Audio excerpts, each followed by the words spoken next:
Hello guys, welcome to my channel. আমি রনিতা, তোমরা দেখছো unmonarts। আজকে আমি আবার একটা পাঞ্জাবিতে ডিজাইন করব বলে নিয়ে এসেছি। আগেরবারই বলেছিলাম যে কোনো পাঞ্জাবি বা কাপড়ে কাজ করার আগে প্রথমে পাঞ্জাবি বা কাপড়টিকে প্রথমে জল দিয়ে কেচে নিতে হবে। তাতে কাপড়ের উপর যে মাড়টা থাকে সেটা উঠে যাবে এবং তার উপরে কালার করলে কালারটা উঠে যাওয়ার সম্ভাবনা অনেকটাই কমে যাবে। এছাড়া কালারের সাথে মিডিয়াম অবশ্যই মিশিয়ে ইউজ করবে, তাতেও কালার উঠে যাওয়ার চান্স অনেক কমে যায়। যেহেতু পাঞ্জাবিটা কেচেছি তাই তারপরে সেটাকে ইস্ত্রি করে নিতে হয়েছে। এরপরে পাঞ্জাবিটার মাঝখানে একটা যে কোনো কিছু রাখতে পারো, পেপার, খবরের কাগজ, বোর্ড, যেটা তোমাদের কাছে আছে সেটাই ইউজ করতে পারো। এবারে আমি হোয়াইট চারকোল দিয়ে কিছুটা ড্র করে নিয়েছি, একটা আইডিয়া ড্র করে নিয়েছি যাতে স্পেস ম্যানেজমেন্টটা ঠিক থাকে। তারপরে আমি হোয়াইট কালারের ফেব্রিক দিয়ে পেন্টিংটা শুরু করেছি। মূলত আমি এখানে আলপনার কাজই করব এই পাঞ্জাবিটায়। তোমরা আমাকে কমেন্ট করে জানাতে পারো আলপনা ছাড়া আর কি টাইপের কাজ তোমরা দেখতে পছন্দ করবে পাঞ্জাবি বা অন্য কিছুর ওপর।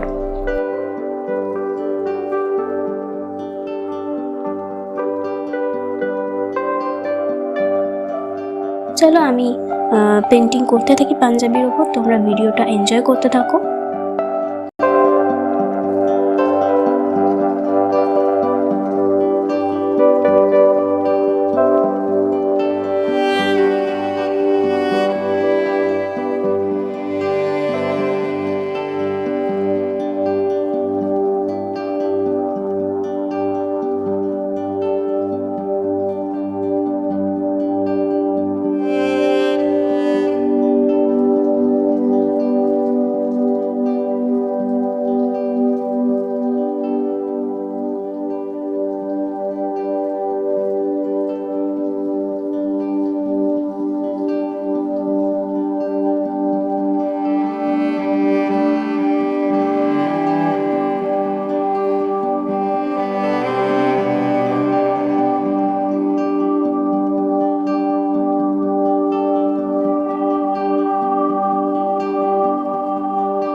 তোমরাও যদি তোমাদের প্রিয়জনকে এরকম পাঞ্জাবি বা গেঞ্জি গিফট করতে চাও তাহলে আমাকে কমেন্ট করে জানিও। আমার মেল আইডি ডেসক্রিপশনে দেওয়া আছে, তোমরা আমার সাথে যোগাযোগ করতে পারো। তোমাদের যদি ভিডিওটা ভালো লেগে থাকে একটা লাইক করো, কমেন্ট করো, শেয়ার করো সবাইকে, বন্ধু বান্ধব আর প্রিয়জনদের।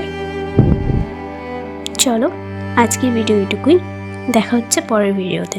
ততদিনের জন্য ভালো থেকো, সুস্থ থেকো। Bye bye guys.